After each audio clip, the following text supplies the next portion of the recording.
పుట్టింటి బాధ్యత ఒక స్త్రీకి ఎందుకు ఉంటుంది? మన సంప్రదాయంలో పురుడు సమయంలో పుట్టింటి వారు ప్రత్యేక బాధ్యత తీసుకుంటారు. ఎందుకంటే అప్పుడు తల్లి ఆరోగ్యం ముఖ్యం. బిడ్డకు జన్మనిచ్చిన తల్లిని పునరుత్తేజం చేయాలి. పోషకాలను ఆహారాన్ని ఇవ్వాలి. కషాయాలు, ఔషధాలు ఇలా అందించాలి. ఇది కేవలం భోజనం కాదు, తల్లికి పూర్వపు బలాన్ని తిరిగి ఇచ్చే ప్రక్రియ. ఎమోషనల్ సపోర్ట్ ఉండాలి. కొత్తగా తల్లి అయిన ఆ శ్రీమూర్తికి శారీరకంగా, మానసికంగా విశ్రాంతి అవసరం. పెద్దల అనుభవం, సహాయం ఆ సమయంలో ఆత్మవిశ్వాసాన్ని ఇస్తుంది. బిడ్డ సంరక్షణ కూడా చాలా ముఖ్యం. పుట్టింటి వారు కొత్త బిడ్డకు బట్టలు, ఉయ్యాల, బంగారం లాంటి శుభచిహ్నాలను ఇస్తారు.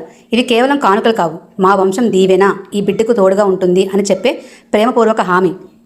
అయితే ఈ జనరేషన్ కోసం ఏం చేస్తున్నారు చాలామంది? ఈ జనరేషన్లో కూడా పుట్టింటి వారు చేయాల్సింది ఇదే, కానీ రూపం మారాలి. చేయాల్సింది ఏం చేస్తున్నారు? అవసరం లేని ఖరీదైన ఆడంబరాలు కాదు. చెయ్యాల్సినవి తల్లికి బిడ్డకు సరిపడే ఆరోగ్యకరమైన ఆహారం, ఆర్థికంగా, శారీరకంగా ఆశ్రయం ఇవ్వాలి. కొన్ని రోజుల పాటు వచ్చి తల్లిని, బిడ్డను జాగ్రత్తగా చూసుకోవాలి. ఆప్యాయతను అందించండి. ఆస్తి ఇవ్వాల్సిన పని లేదు.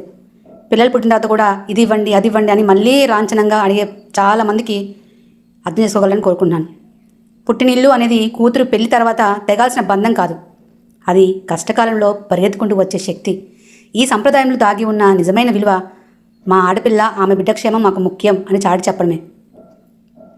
పుట్టింటి వారు ఇవ్వాల్సింది ఆస్తి, లాంఛనాలు కాదు, తల్లి బిడ్డ ఆరోగ్యానికి, మనశ్శాంతికి కావాల్సిన అండదండలు.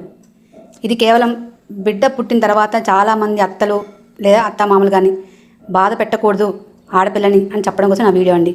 ఎందుకంటే పిల్లలు పుట్టిన తర్వాత కూడా అది పెట్టండి, ఇది పెట్టండి, ఎంత ఇవ్వండి, అంత ఇవ్వండి అని చాలా అడిగిన వాళ్ళు కూడా ఉన్నారు.